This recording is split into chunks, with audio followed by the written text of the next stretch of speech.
You ask Tiger to solve. This deals with linear equations with one unknown. The final result is x equals 6.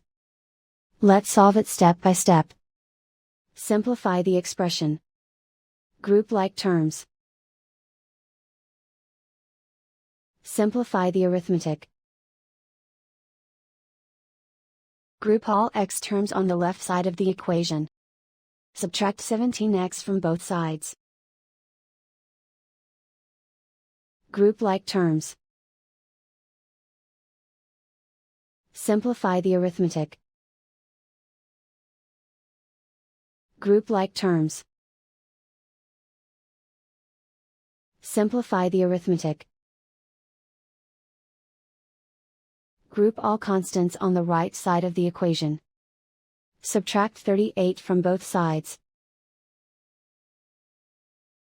Simplify the arithmetic.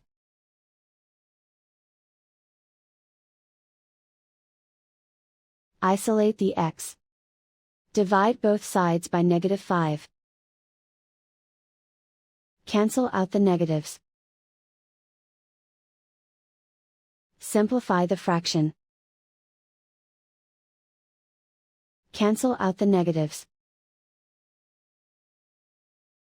Find the greatest common factor of the numerator and denominator.